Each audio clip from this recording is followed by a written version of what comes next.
people are doing, Shane, is they're complaining because now there's not enough swearing on Hard Knocks, that it's almost too family friendly. And I've really started to come to the point with the Bears fans that there's really no making anybody happy. Like there's nothing we begged for years to be the team that was going to be on Hard Knocks. And can we get on there? Can we be that team? And how exciting it would be. And now that it's here, everybody's like, well, they spend too much time with DJ Moore's family. They didn't do this. There's no cursing. I mean, obviously, look, it's not Deadpool and Wolverine, but still it's very entertaining. Like I watched Star Wars Episode 8 the other day. There was no cursing in that. Still a fine movie. I love getting the inside glimpse of the Chicago Bears and seeing some of the players interact with their families. And I know a lot of people are heated because it's too much Simone Biles. I think we could have more Simone Biles and it would be fine with me. I think that they're just trying to put out a pretty good television show. And so far they've done that. And speaking of good shows, Shane, let's start this one. Turn up your volume. Because you're about to listen to The Sick Podcast with Adam Ray. It's Hester trying to work it back to the middle. Gets past the first wave, and here he goes. It's Hester inside the 30.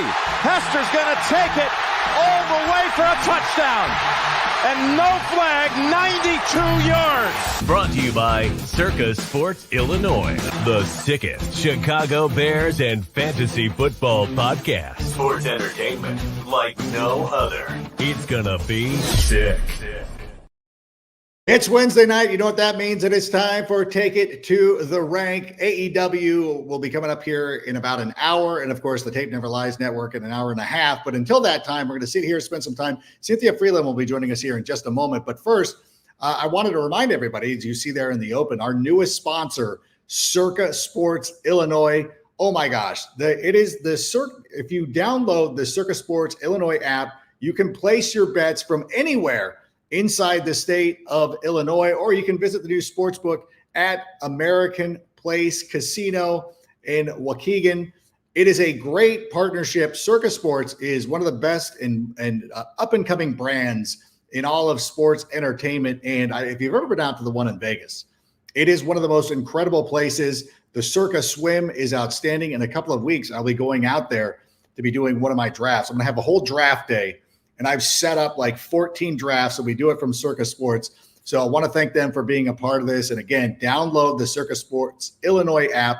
Place your bets anywhere in the state of Illinois. Now, there are a lot of cool things going on. The Chicago Bears have had quite a run, 2 preseason games, both of them being very successful. We saw the debut of Caleb Williams in a Bears uniform in live game reps against the Buffalo Bills. We talked about that with Greg Braggs on Monday. And of course, Greg Braggs will be joining us throughout the season. We'll figure out the date as we move closer to the beginning of the year, but that's going to be a big thing. Go check out that one. We broke all of that one down, but right now I wanted to take an opportunity to bring on one of my favorite people, not just that I work with, but one of my favorite people in general. As a matter of fact, over the weekend, you know what? Let's just bring her on. Cynthia Frelund's here. I don't want to make her wait anymore. I don't want to make you wait. How are you doing? 2 things. I'm a little mad because I did not know I love Circa in Vegas. Where's my invite? That pool is so much fun. And you drafting from that pool? Come on. That's like a mix of where is my invite? Adam? You're in. August 24th. We'll get you. If Beverage Dave, by the way, that's why we did it on that day. Beverage Dave, I'm sure, is working. I'll let him know that you need a room, and you can go out there and do all, like, that's the best part of it, is that I just set up all these draft dates on August 24th. I'm in a league with the VP of Circa, not Derek Stevens, but his number 2 guy. And so he at one point last year, he got super mad. He's like, you guys better come out here. He's like, I have this amazing place that we can come and do a draft. And we're like, yeah, okay, yeah. And that's all we needed to know. And so everybody signed up, and we're going to go out there and have a good time. And speaking of Fantasy Live returned this week, Woo-hoo! Monday. We're back. We're back. It was so good to be on with you. I felt like we didn't lose any time. Like we hit the ground running and just had a great show. How are you feeling about it? I feel like, work sucks. I know. Oh my gosh, we have songs. We just have the best time. My favorite shows are always with you. Obviously, Kimmy this year is on maternity leave, so yeah. I loved that pairing with the four of us last year with Patrick, you, me, and Kimmy. It's so much fun to work with you. Like, little people don't even understand that it's really all the small things. Yeah, it is the small things. Late night, come home, work sucks. I know. That is, and we always have a song every year. It happens organically. Like, I remember one year it was These Eyes, and then I can't even remember what the one last year was, but it was Luck Be a Lady. Yeah. Luck Be a Lady is always going to be one. That's right. 11. Luck Be. We try to find the ones that now we're trying to move away from songs that aren't as problematic, but still going out there and having a good time. Promote that. And I will tell you, so I think I mentioned this a little bit on Monday, that I was out at Ballyhack in Virginia doing a golf fantasy event, which was simply amazing with the Hackers Paradise. Had a great time with it. And everybody always comes up to me and they're like, who's your favorite person to work with? And I have to apologize because it took me a second before I'm like, oh, Cynthia, of course. Like, everybody's like, oh yeah, but it's cool because everybody's like, oh, that makes sense. So yeah. The very first people used to be like, do you and Rank hate each other? Oh yeah. Like people were thinking is there like legit animosity? I'm like, no. It's only happened with one person during my history at NFL Network, and which is now it's not me. It's not Cynthia, but which, by the way, this is season 30 for me at the NFL. They've made a big deal out of it. Actually, they haven't. Christy Stapleton gets a big announcement on the board. Hey, 5 years. I'm like, oh, okay. Alex Fragula, 15 years. I'm like, I've doubled that, but that's okay. I don't need that kind of recognition. I don't need that kind of heat. I don't need that kind of smoke. But one thing that I wanted to talk to you better be in the pension. Yeah. I am. Okay, good. People don't know, like, the NFL still has a pension. They did. They cut me off a couple of years ago because they're like, well, you've changed classification. And nobody cares about that. But what they do care about, and this is something that Greg Braggs and I talked about on the show on Monday. I wanted to bring you in as an independent source to kind of back us on this, because we're a couple of meatballs and everybody expects us to say things like this. But DeAndre Swift, I love him this year. Yeah. How are you feeling about DeAndre Swift?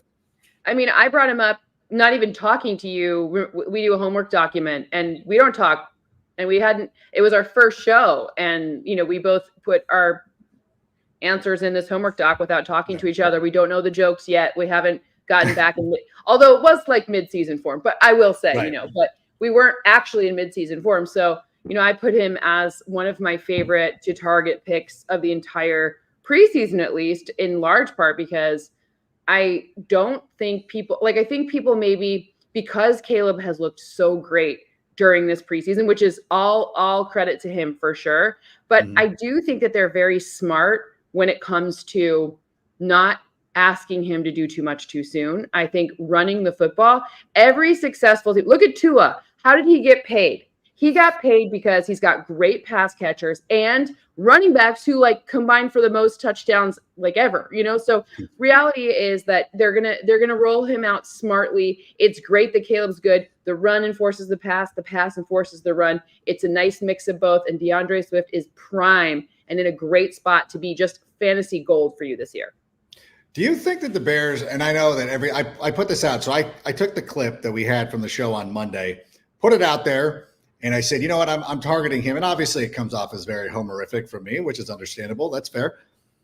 But everybody always wants to say, oh, I'm taking this guy. I'm taking Roschon Johnson. I really, truly believe that this is DeAndre Swift's backfield to own. The Bears wasted no time going out there and signing DeAndre Swift. Once the free agency window opened, they immediately signed him. I know some people speculated that perhaps Saquon Barkley could be in the mix, but they targeted DeAndre Swift, brought him in. I think there's no mistake about it. He's the number one guy. Yeah, I completely agree with you.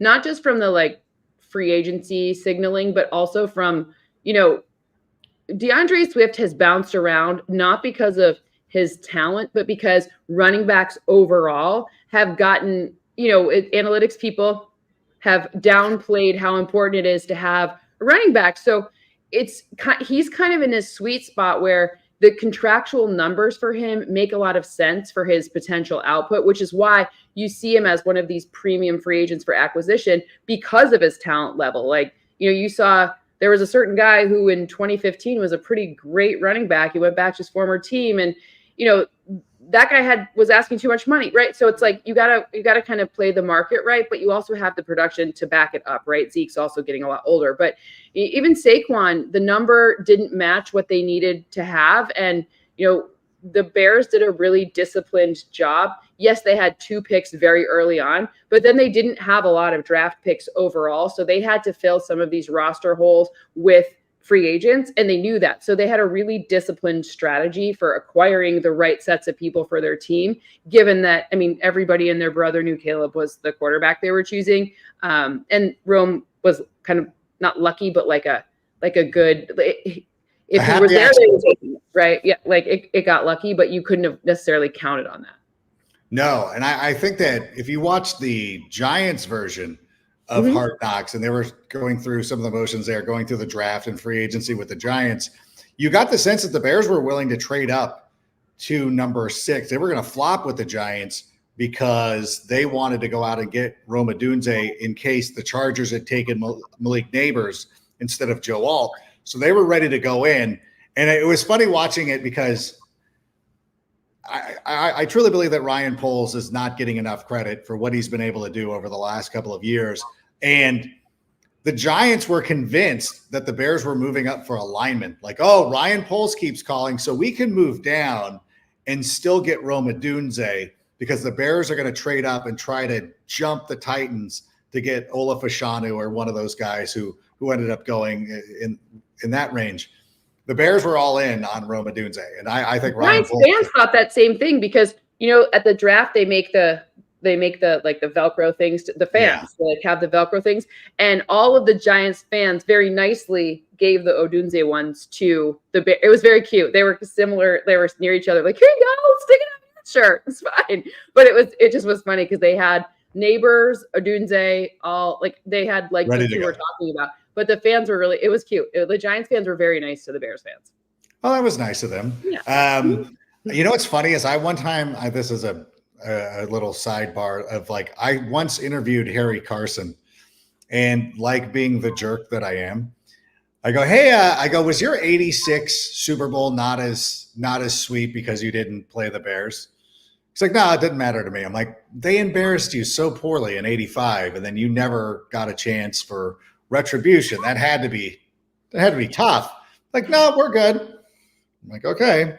But that's a story for another day. I like going back and upsetting. I tend to upset Hall of Famers. I did it to Jackie Slater one time, asking him about like, hey, you played 20 years, never got a Super Bowl, got to an NFC Championship game, lost. And I'm like, oh, I guess these are kind of difficult questions I shouldn't be asking. But in any event, there it is. So the Bears, going back to DeAndre Swift, though, that play, I think what we saw in the game against Buffalo, and we saw it a little bit on Hard Knocks last night, when people eventually got to see it. I was going to say, the Sunfield stuff. God, this is worse. Hold on. The sun is killing me. Welcome to my entire kitchen. Here we go. There it is. Welcome to my entire kitchen. But now I can see. Mark DiPaolo just asked me. He said, "Is she going to be making cookies again for the draft this year?" You don't have to answer right now. Cookies? What day is the draft? We're September. It's the Sunday of Labor Day weekend. So that's September 1st. September 1st. Mm-hmm. Put that on the calendar. All right, Mark. So there you go. Yep. Thanks for watching, by the way. I was really impressed with the way that DeAndre Swift was catching the football. When you think about all the things the Bears have done over the offseason, bringing in Keenan Allen, bringing in Rome Odunze, they signed Gerald Everett to go along with Cole Kmet.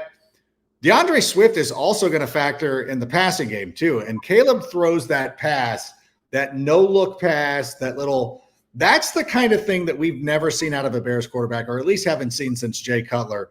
That play really stood out to me as a fan of football. What did you think of that? Because I thought the whole thing was excellent.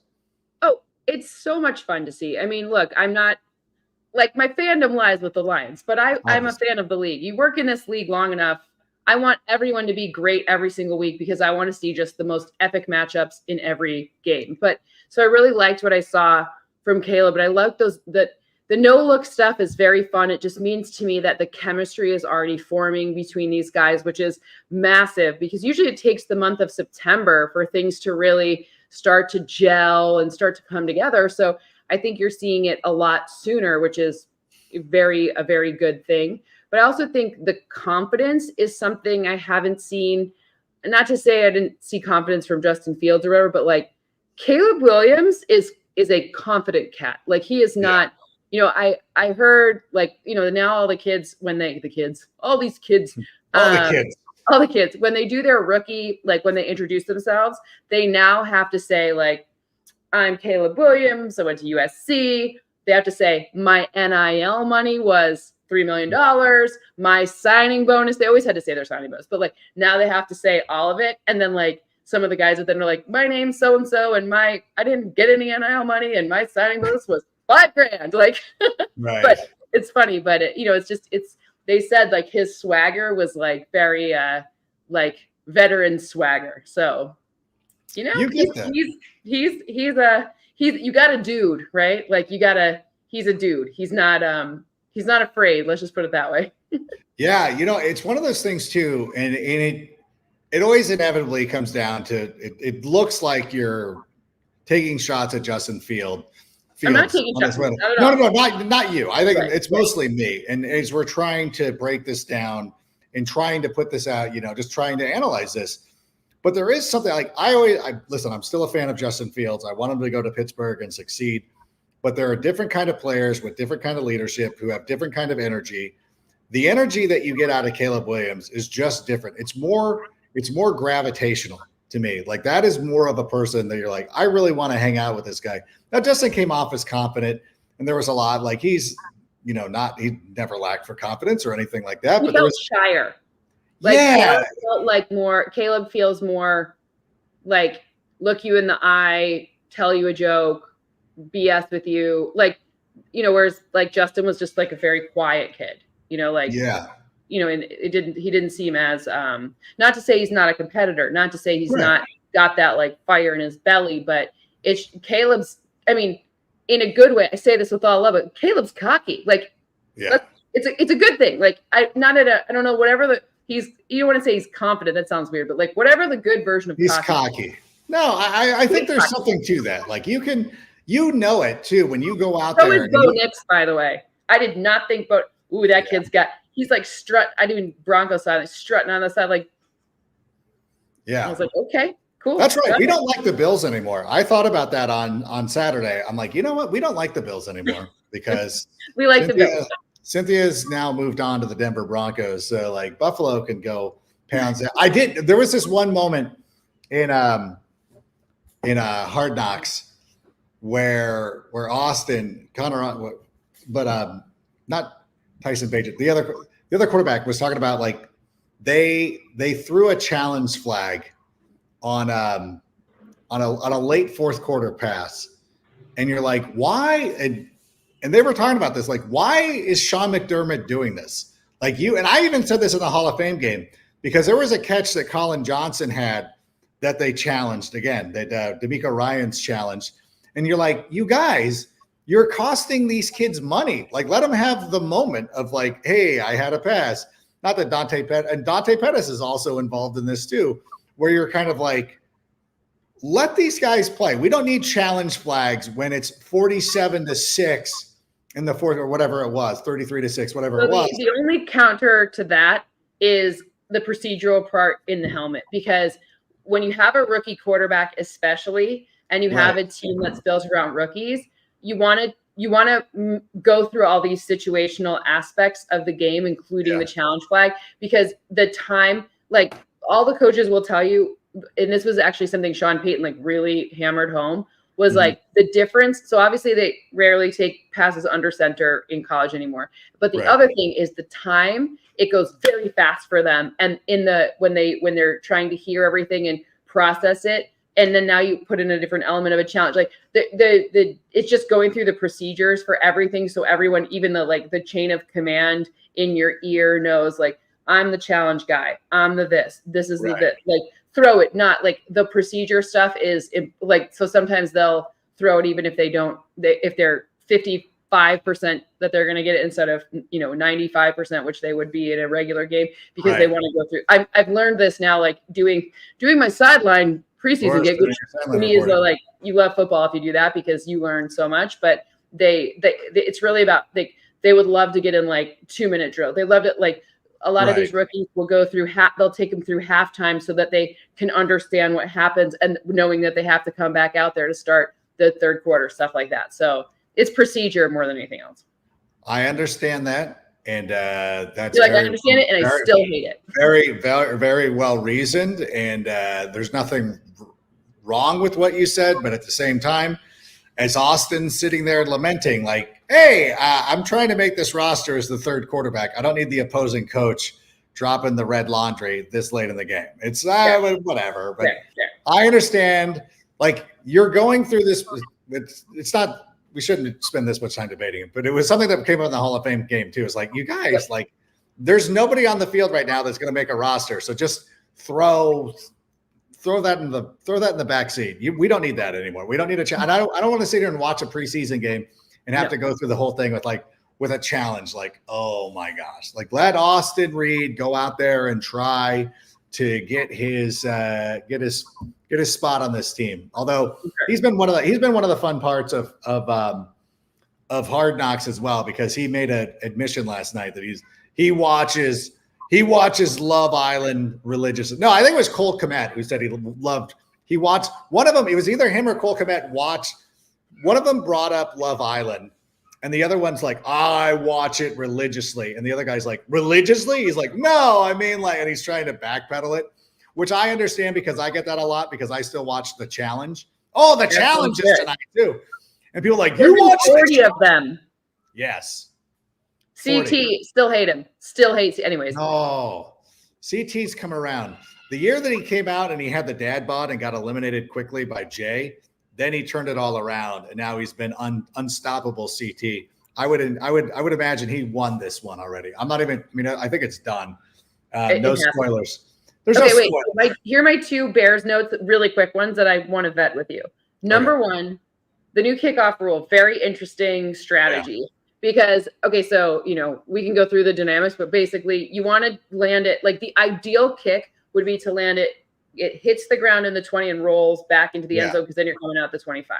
That's the golden ticket right there. Now, if you don't get that, then you just don't want to kick it short or out of bounds or too long, right? Because then you're at the 40. So the net effect will be average starting field position will end up creeping up. And these people who have great strategy around special teams, I think that they're going to have an advantage in September, which is something I think the Bears will take really good care of, because ultimately bigger body types are like the Cole Kmets of the world, the Love Island watchers of the world. They'll be at a premium because no one can move until the ball is either caught or hits the ground after it's kicked. They're standing about 10 yards from each other. So there's just a lot of different dynamics. It favors teams that can be strategic with their kicking, which the Bears can, but also teams that can have bigger body types as blockers, so that they can like the little, like your Devin Hester thing made me think of it at the beginning of the show. Like, you're going to see more people returning it, but if you've got a meatier team, you'll be good. You'll be in better shape, which the Bears have a bigger team than an average team. So that's they really do. Yeah. No, and we saw big body Bears. It's good. Big bodied, and Bayless Jones Jr., who was working at running back last week too when I was there in Chicago, and we saw a little bit of that in Hard Knocks. He had trouble fielding a kick, and that's the one thing you're like, I'm obviously invested in. But it's going to be a much lighter kick than the past. Yeah, but you still have to run up and like try to field it, and they're trying. I don't know if they're trying, like you said, they're trying to pooch it. They're trying to land it in that 20. It's just less. They're basically like everything's trying to slow down that play, because there were so many injuries of people running full speed at each other, not looking. So everything is going to be slower because there's not enough distance, right? Think of it as like a short pass. You're never running as fast as a go route, right? You just don't have enough space to do that. So it's more about like big bodies accelerating than it is about like a little shifty guy. And I mean, teams will then have a little shifty guy that does it, but that strategy will be harder because you have these giant bodies able to come at you and not having to run the length of the field. Yeah, we saw Tyler. I think it was Tyler Scott who returned one in the Hall of Fame game.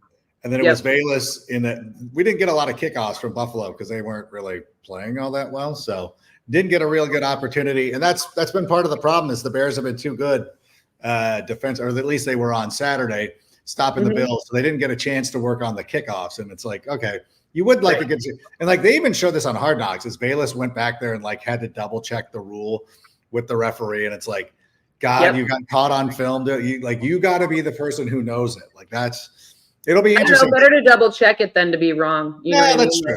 That's true. So, and then my other thing is, if you're if you're on Circa Sports, not you or I, because we are employees of the NFL, people who are allowed to be on Circa Sports, if they're looking at potential sack leaders, that guy Montez Sweat, he is in a great spot to potentially be one of those. So I'm sure that not evens, but the opposite of evens for him would be great to be. That could be a nice upside situation. I don't know what any of these words mean, but if I did, then I would open up my Circa Sports app, beep, beep, beep, find Montez Sweat and figure out where it is. Just saying. Yeah. I'm curious what the number of people, the number of sacks he's anticipated to have this season and whether you would go above that or possibly. I would go above it. I'm pretty sure I don't know the number. I don't know the number on Circa just because I haven't checked every single outlet, but I would imagine it's a greater number than, not less number than. Just saying.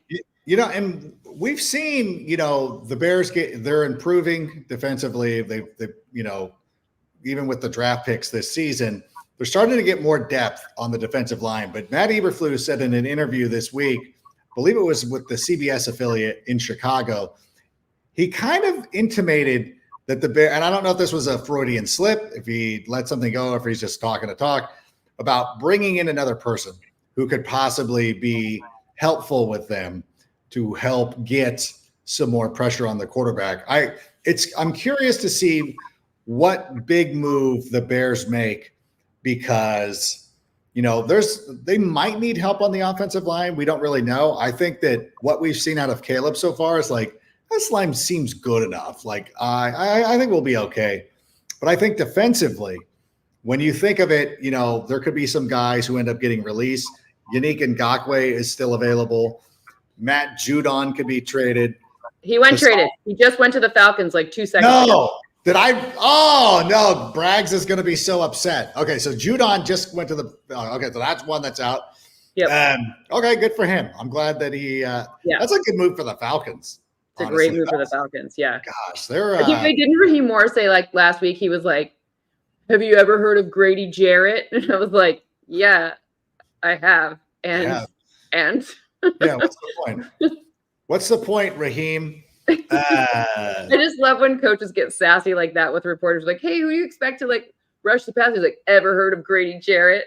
Like, yeah, but he hasn't done it yet. So that's why I'm asking. Right. First half of that Super Bowl against the Patriots, he looked great. And then so Judon's gone. Hassan Reddick's probably going to get traded at some point. I always try to draw the lazy parallels. You're like, well, Ian Cunningham was in Philadelphia. Hassan Reddick came from Philadelphia. Let's make magic happen. And a lot of people are from Philadelphia. Right, I know. Yeah. Do you think, I was doing a private call with somebody. By the way, you're on Cameo, right? No. Oh. I should. You should be. I'll send you a link. I should be on I would like to. I should probably do that because, draft. I'll send you the link. All right. Let's see if I can fix this light. Here we go. I'll send you a link because then I'll get 5% of your earnings. So that's great. Perfect. That's why Scott Hansen sends everybody one every year. And you're like, Scott, I'm already in because Patrick did it for me. And it's like, hey, Scott, the only time I get a note from Scott Hansen is when he wants me to join Cameo. Like, hey, nice to hear from you, Scott. No, I'm good. I'm already on Cameo. Thanks for all that. He hasn't asked me to, so maybe, That's rude. I would be offended. Very. But I was doing a private call with a group last night. Mm-hmm. And so somebody brought it up, and it was just the wildest thing about Micah Parsons. Would the Cowboys trade Micah Parsons? I'm like, I don't think so. I think he's staying there long term. But again, if he wanted to go to the Bears, I'm all about it. We'll give the Cowboys both seconds. Great. But there's no way. If that were the case, the Bears would definitely do it. But yeah, I don't think they've got enough. They're trying to get players to stay, not the ones that are already signed. They gotta. Yeah, wild speculation and things like that. So it's always fun to think about. Always fun. Speaking of wild celebrations, or rankings, or whatever it is, this is another thing that I wanted to bring up with you. There was somebody on ESPN. I won't say who it is, but after I lay it out for you, I will have you try to guess to figure out who this person was who put out this ranking. They were ranking the wide receiver rooms in the NFC North. Okay. Number 1, Green Bay Packers. Number 2, Minnesota Vikings. Number 3, Chicago Bears. Number 4, the Detroit Lions. Who do you think put out a ranking like that? God, who hates the Lions? Was it Matt Millen? Was it Matt Millen? No. He doesn't like putting salt on his food. Come on, that's a funny answer. That's a pretty good answer. That was good. I forgot of it. Yeah, that's a good one. They brought in Matt Millen during those years, so there were some lean years. Who was it? It was somebody who played for the Lions. Famously stepped out of the back of the end zone. Dan Orlovsky. Oh, okay. Okay. Orlovsky has the Lions. We'll get to the Bears in a second. The Lions is the worst receiving room. Also, wait a minute. Did Justin Jefferson get traded to the Vikings or to the Packers? No. Oh. No. Who do you think is the best receiver in the division? If you had to pick the best receiver, Justin Jefferson. You think Justin Jefferson over Amon-Ra St. Brown? Yep. Okay. I do. You're only giving me one.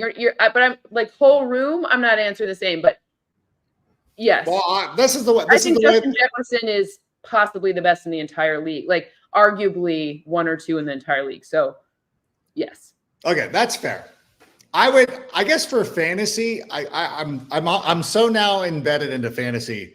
I would have Amon-Ra St. Brown, but I think that Amon-Ra St. Brown benefits from having a passing offense and a quarterback that's better suited for him. For fantasy, Amon-Ra is a great pick, and especially this year with some uncertainty, in Minnesota. But I think as far as I would imagine Orlovsky was ranking them based on it's the room.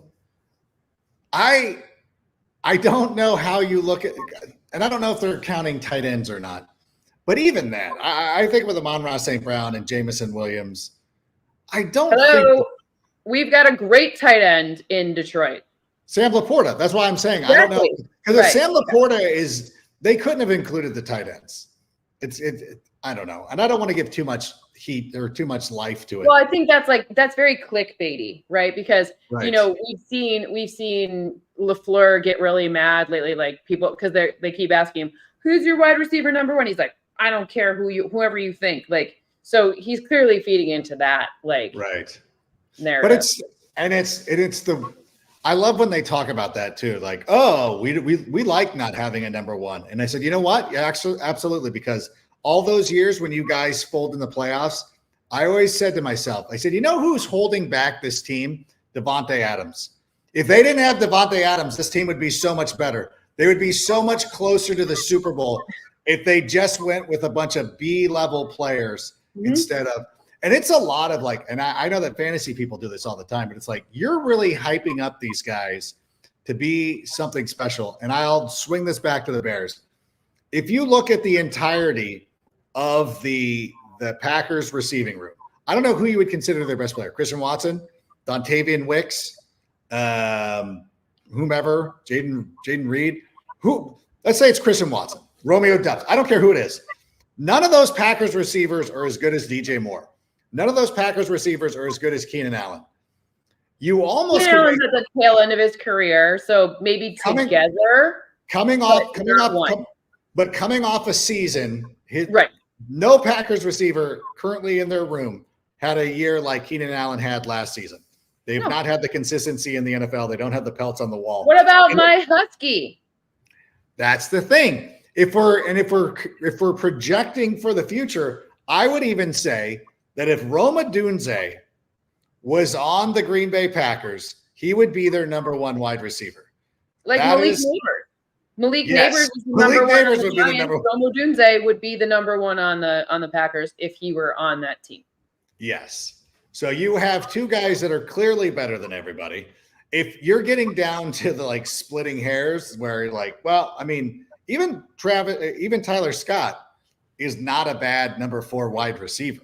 Like he's got some upside. He has as much upside as any one of those Packers receivers outside of maybe Christian Watson's been pretty good, but it is literally the wildest take. And the Vikings thing too. It's like, obviously Justin Jefferson. I'm with you. I think I agree with you. Justin Jefferson as a football player might be the best receiver in the NFL. I know the players voted for Tyreek Hill, and that's great. Okay, you're arguing here over the like, oh my God, what's better, chocolate or chocolate? Like it's the same, you know what I mean? Like milk chocolate. It's a flavor. Like which ridiculous. Yes. And if you're sitting there and then it's Jordan Addison, and then who else are we talking? Like who else is pushing the Vikings receiving? That's the thing is like, I just still don't think that even though they're not deep after that, they're really not deep. It's the value of Jordan and Justin is far greater than Christian and. Oh, easily. I would say the Packers might be 4th. Like I think the Packers are handily 4th. Like I think the Lions have some questions beyond, there's no more Josh Reynolds there. Okay, I'm not suggesting the Lions should be 1. Raymond still there? He better be. Oh, He better be. Ma.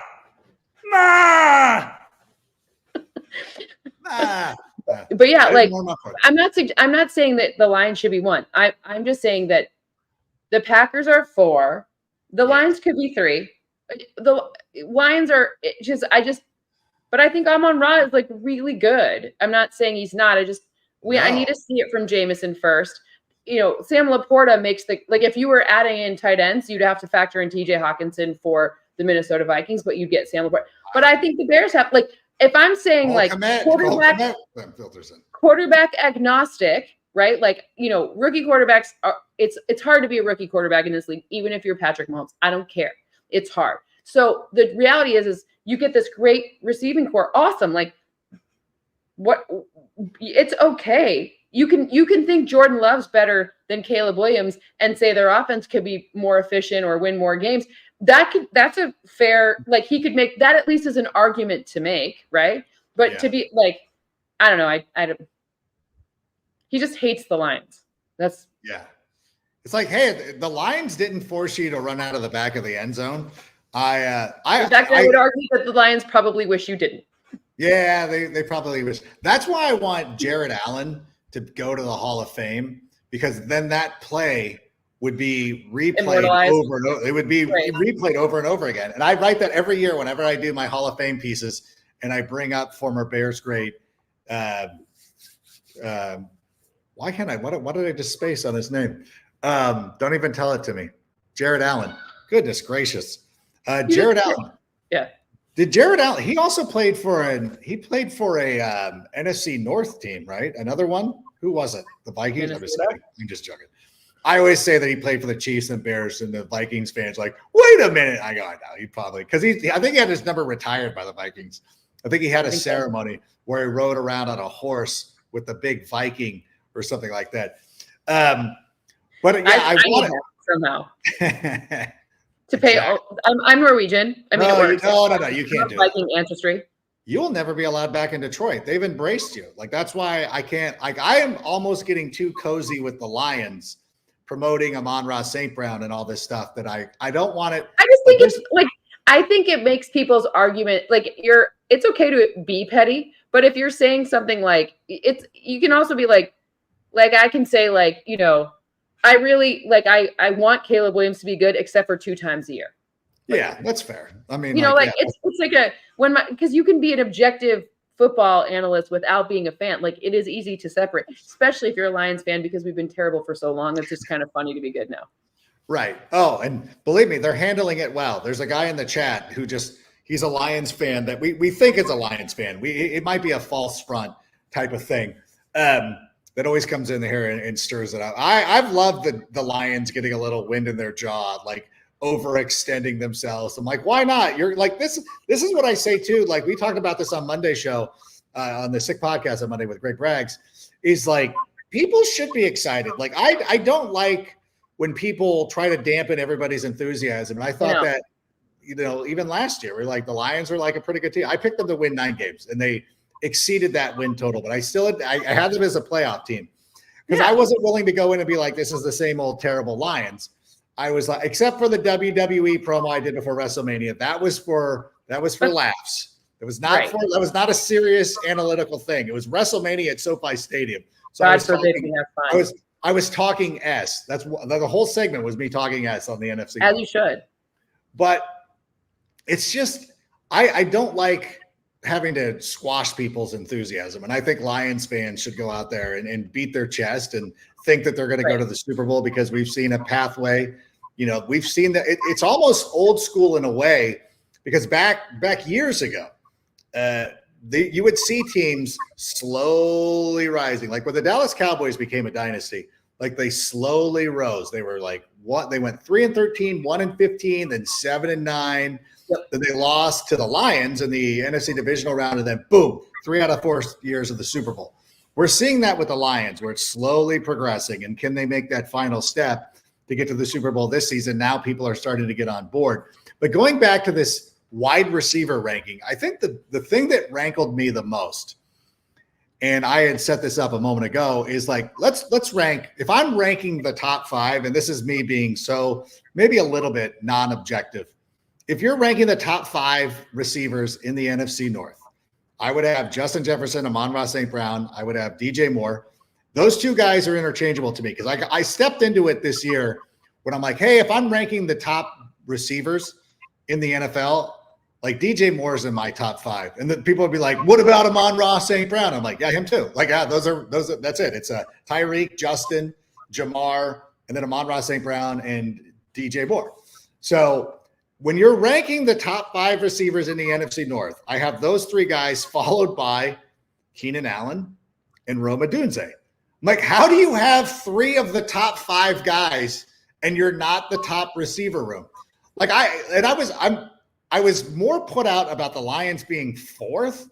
I'm like, because I think if you have an elite level wide receiver, like that moves you up a lot. Like if you have a true number 1, you have Justin Jefferson. Same thing with Justin Jefferson. 100%. I mean, Jordan Addison's in his 2nd season. It's not like he's like a full-fledged, like, Jordan and Rome to me are not interchangeable. Like there's some similarities there in terms of like Jordan. We don't really know exactly who they'll be, because Rome will get the benefit of playing with DJ Moore, just like Jordan Addison for the most of last season got the benefit of playing with Justin Jefferson. There weren't a lot of packages like just stopping him. So it takes a hot minute, but I think, but then the Bears, like, I don't know. I'm angry about this, and I'm going to be quiet because we're not going to get fired. I mean, I would say this if he was here with me. Like I would like. I would say it to him too, for sure. I would be like, if we were on a show, I mean, people know us well enough to be like, this is lunacy. Like, I cannot believe that this is something that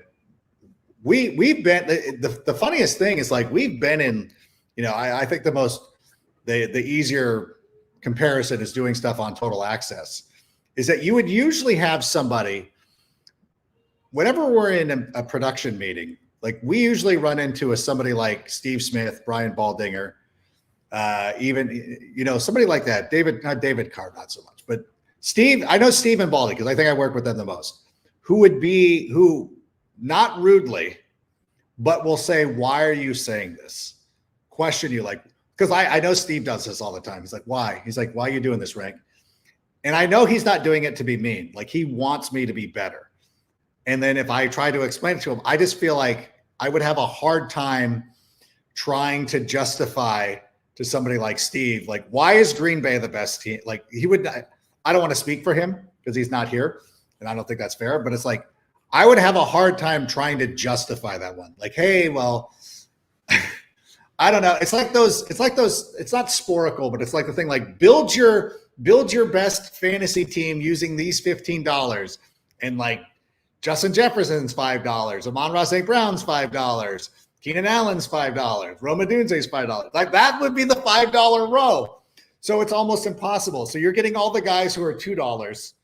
Maybe Christian Watson goes up to $3. Because then even if you extend it past the top 5, I think I would have Jordan Addison 6th. I think Jordan Addison might be better than any one of the receivers for the Green Bay Packers. What are they doing? Are they going all the way down to 8th? And then if you're including if it's pass catchers, it's really a funny thing. And it's, I don't know. I don't know.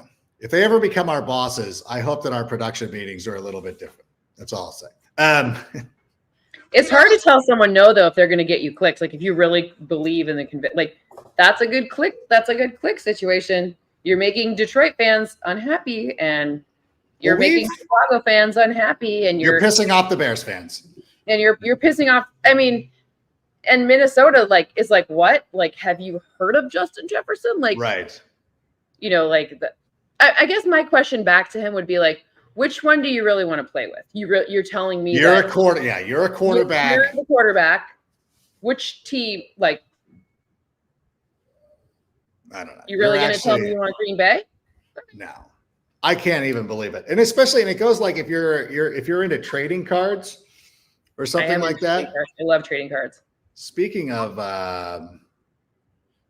trading cards. Windy City Sports Cards at Windy City Sports Cards. They specialize in buying and selling all things related to Chicago sports, whether you're a diehard fan of the Bears, Bulls, Cubs, White Sox, or Blackhawks. They've got you covered with an extensive selection of sports memorabilia and collectibles. In addition to their Chicago-focused items, they also offer a vast collection of sports trading cards and memorabilia from your favorite teams and players. And Cynthia, I'm so sorry. I don't have this to pull up, but you can go and check my timeline on Twitter. Monday's show, I made the joke that the first episode of Hard Knocks, that Matt Eberflus looked like George Clooney at the end of Ocean's 12, dressed in that, and when they were in the Lake Cuomo house and they're sitting there with the Night Fox explaining to him how they stole the egg. Matt Eberflus had that vibe. And I said, I want Windy City Sports Cards to do a card of that. And he did. He made a card with him and Poles, and it says the Carolina Heist. And it goes over what they swindled from it's the greatest thing. And then also from that Bally Hack tournament with THP, by the way, if you're not following THP, you have to. So find them on Twitter as well, the Hackers Paradise. He made a card of me, like the follow through on my backswing, which was really nice. It was actually a really good swing, and I really got I got the ball pretty well, and I got it in the air and everything. It was the wrong club. I'm like, I know this went 80 yards, and I was 20 yards short of the pin, but it was a good swing, great contact, and the follow through was immaculate. But he went out and made this. It is the coolest thing. So check out I'm gonna have to see it. That's awesome. I love that. Check out my Twitter timeline. I've retweeted that. So that thing is it's immaculate. So they do a great job. And we got to get them. We'll have to get the next thing we got to work on. We got to get them to do some of the chill bra stuff and like some of those other things that we can like really think of. We get Gordy and Clyde. Clyde needs to make his debut. Hold on. Bring Clyde on. Yeah, bring Clyde on. By the way, while we're bringing on Clyde, I want to say too, Homage.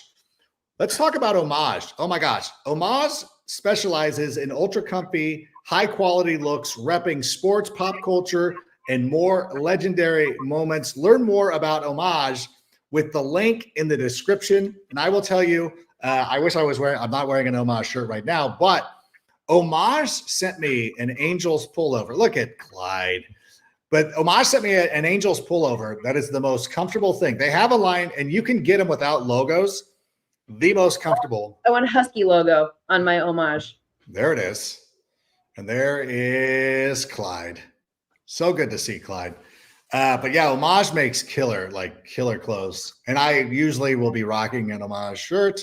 But this is actually from CHGO. We had a lot of good stuff with them over the last couple of weeks. Obviously, Greg Bragg's joining us and everything like that. I'm sure that when the next time Braggs joins us, we'll be talking about these rankings.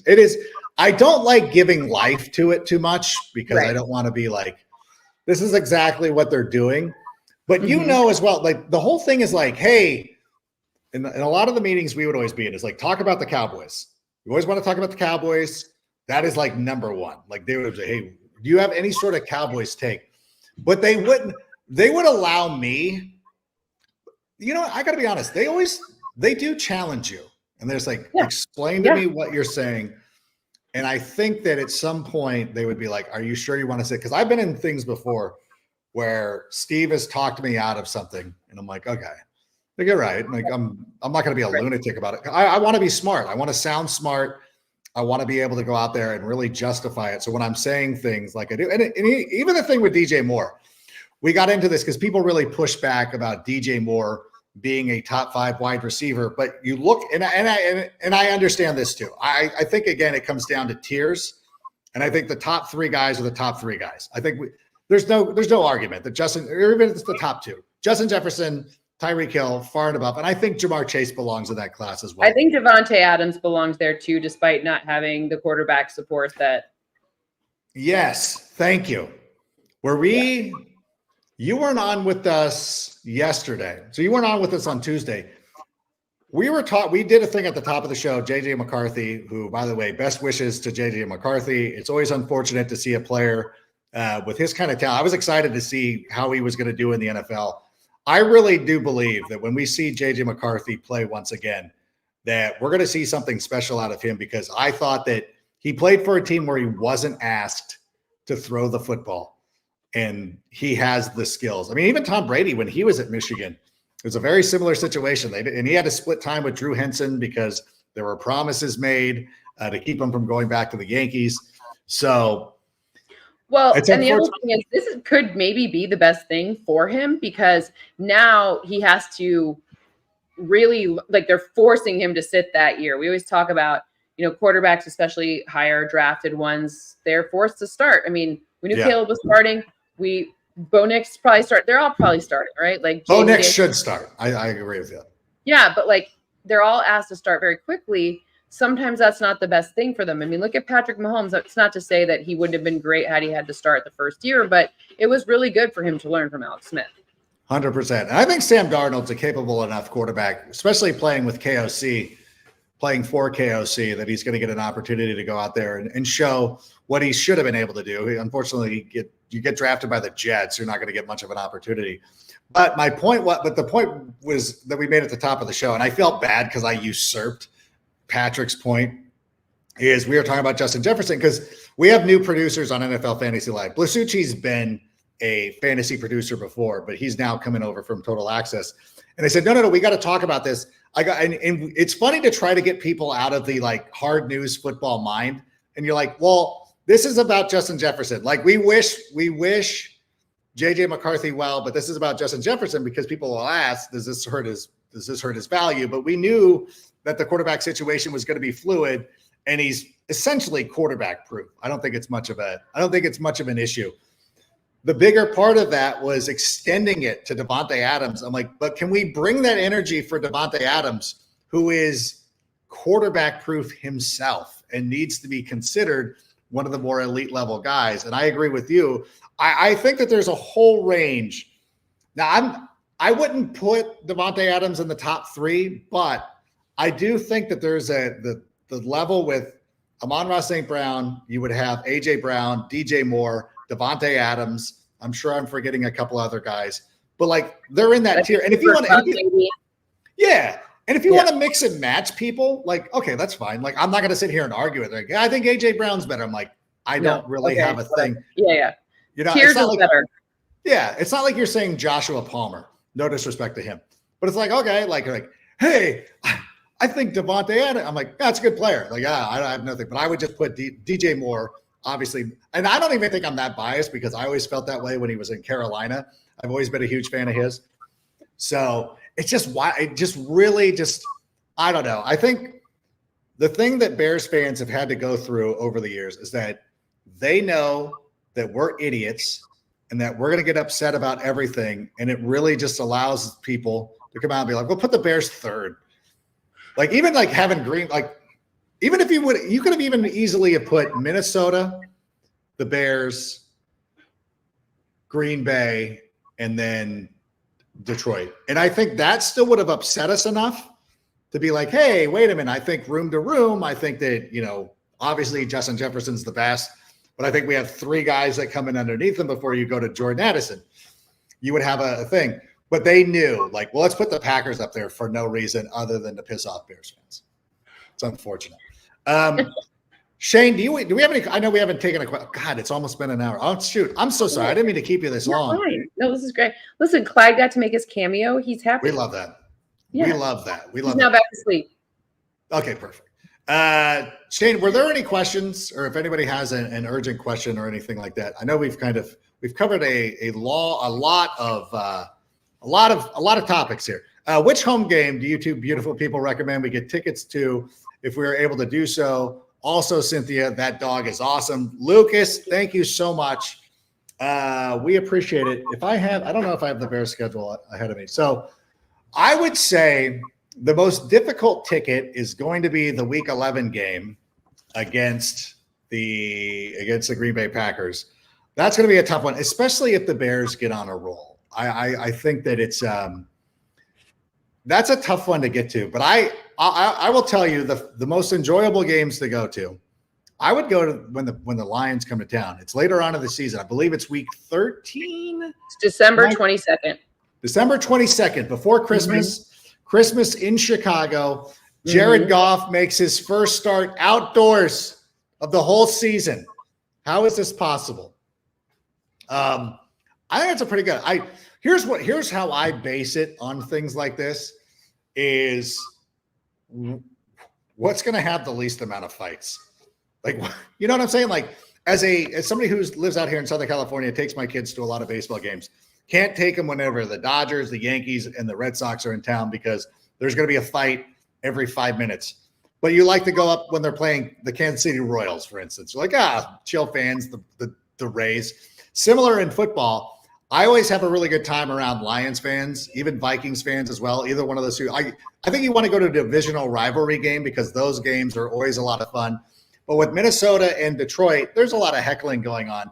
But I think because all 3 of us have not been taking the North with great regularity over the years, there is a sort of common bond of like, hey, we don't like each other, but we especially don't like that team. So where you can find some common ground, and it always makes it fun. But I think that December 22nd game against the Lions, what would you say? I just looked at one that if you didn't want to go divisional, I mean, to me, there's nothing better than Chicago in the late September, early October window.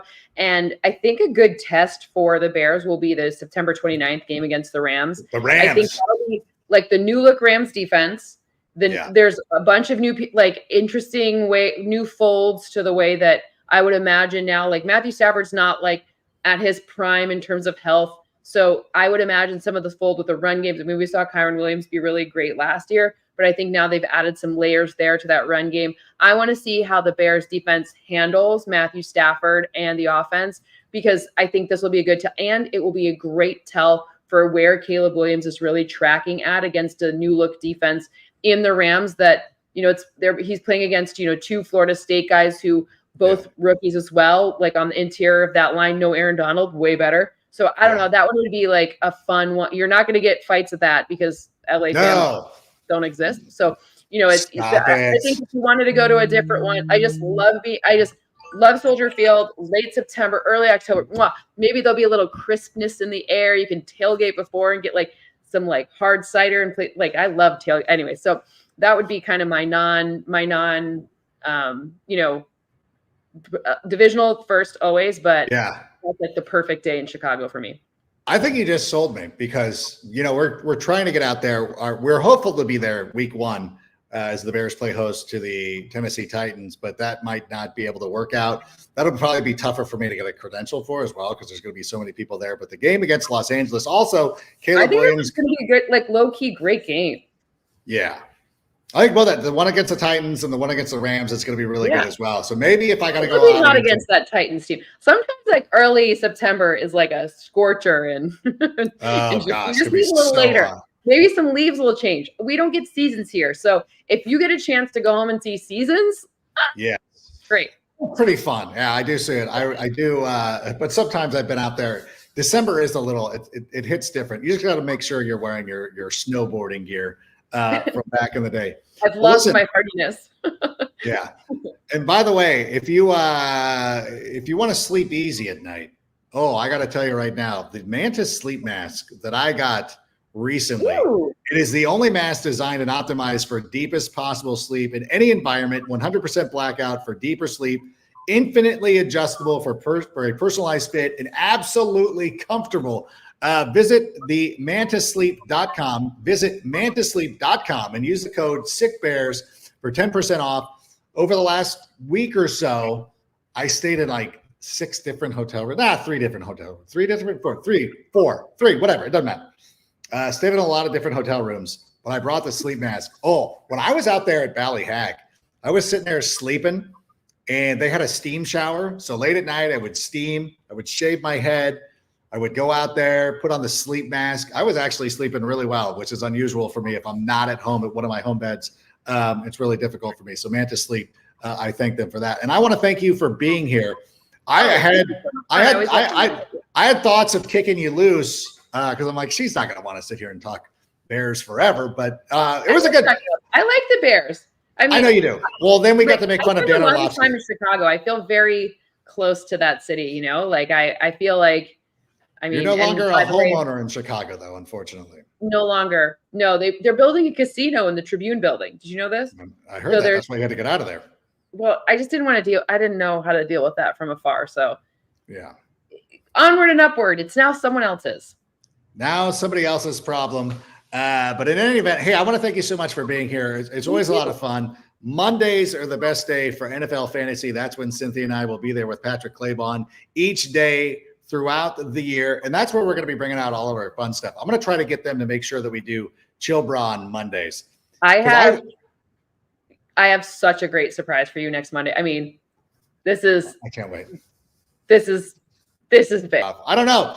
That was such a grand exit that I loved every bit of it. I want to thank everybody for being here as well. Thank you so much for everything. It really does mean a lot that everybody comes here. Oh, she's coming back. No idea what happened. Don't come back. You did such a thing. Oh, that was amazing. You were like, I've got the biggest surprise. I'm off. And then you had disappeared into the ether. Tell hi to the DePaulo brothers for me.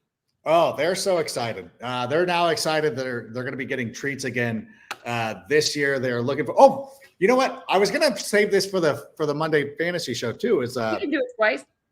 We're also in a fantasy league together, which is huge. Actually, I'm trying to get them to allow you to pull the names out of the hat for us for our league of record. Yes, people will go along with it. I was trying to get Wilk to do it on the show, but in any event, listen, I've taken up way too much of your time. No, this is great. Thank you for being here. Thanks to everybody who has been here. Go watch AEW Dynamite. Go watch MTV's The Challenge. The Tape Never Lies Network will be on in a half hour. Until Saturday, until after the game, then we'll be back. So for Cynthia, I'm Adam. Bear down.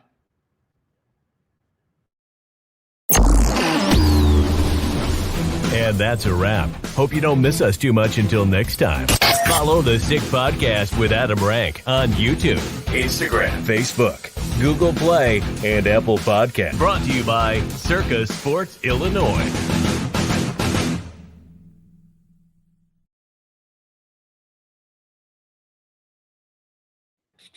Mwah. Thanks for having me. No, thank you. I really appreciate it. I don't know what. That was so funny. It was like perfect timing.